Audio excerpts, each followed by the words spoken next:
Óskar, ansi súrt tap hérna, hvernig metur þetta? Nei, ég meti þetta bara sem að það var eitt lið á vellinum. Annar liðinn skokkaði 2 sinnum upp í hornspyrnur og skoraði. Þannig meti ég þetta, við fengum fjöldan allar af tækifæri til að skora, við áttum að vinna leik og ég er hrikalega stoltur af liðinu með frammistöðuna en ég er svona, ég hef eftir að komast og jafna mig á úrslitunum. Ég hef eftir að jafna mig á, við höfum ekki fengið neitt fyrir þess að við lögðum í leikinn. Það finnst mér súrt, ömurlegt en svo það er. Sem segir 2 mörk úr hornspyrnum, þetta hefur verið vandamál í sumar, hvað þarf að laga? Við þurfum bara að vera grimmari. Við þurfum að vera klárir þegar við fáum öll þessar hornspyrnur á okkur og það er bara eitt af þessum eilíða verkefnum liðsins að reyna að bæta sig í öllum þáttum leiksins og þetta er bara einn af þeim. Stjarnan á nokkra sentimetra á okkur því það við þurfum að vera ennþá klókar og ennþá grimmari þegar við erum að verjast inn í fyrstu leikatriðum. Hvort sem það er löng innköst eða aukaspyrnur eða hornspyrnur og það gekk ekki í dag. En eins og segir spilamennskan mjög góð og þið fenguð heldur betur færi til að skora meira en eitt. Já, við gerum það, fengum það og það er auðvitað bara það sem við þurfum að taka með okkur. Við þurfum að spila með lið sem er búin að fara með heimsskautum undanförnum leikjum og þeir eru nánast áhorfendur í 90 mínútur þannig að við þurfum bara að taka það með okkur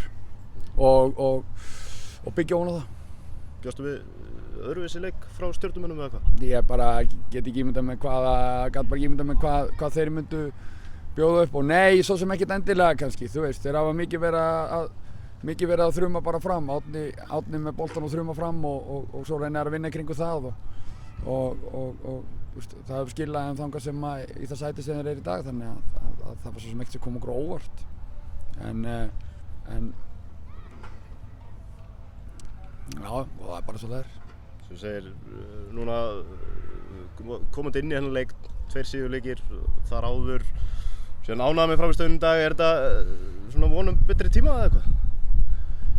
Já, ég held að ef þú tekur þessa frammistöðu og þú veist þá má kannski að mörgu leyti segja að þú veist sennilega kannski bara okkar heilstiftasta frammistöða í sumar, bæði sóknarlega og varnarlega við pressuðum maður og mann í 90 mínútur, við höldum línun okkar mjög hárri og erum síðan bara góðir á boltanum, erum góðir að finna svæði og svo vantar bara þú veist, sem er þetta erfiðast í fótbolta er bara að skora mörk, það er nýta færin, þú veist, er það einbeitingarleysi eða er það, þú veist, það vantar bara, það vantar þetta síðasta og við þurfum bara að ná í það, við bara sækja það og ég hef engar áhyggjur af liðinu eins og það spilaði í dag.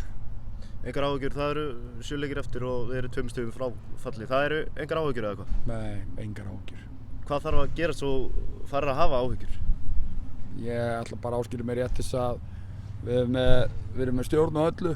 Við erum með stjórn á okkar eigin örlögum og meðan við erum með stjórn á okkar eigin örlögum þá ætla ég að leyfa þér og öðrum að hafa áhyggjur á okkur en ég ætla ekki að hafa þær. Gauti var utan hóps í dag, er hann alvarlega meiddur? Ég veit það ekki, nei, ég á ekki von á því, ég hugsa að hann verði klár fyrir vestarleikin en hann gæti ekki spilað í dag. Hvernig meiðsli erum að ræða þar? Ég held að sé einhver vöðvameiðsli í kringum mjöðmina. Takk hjá Óskar. Takk.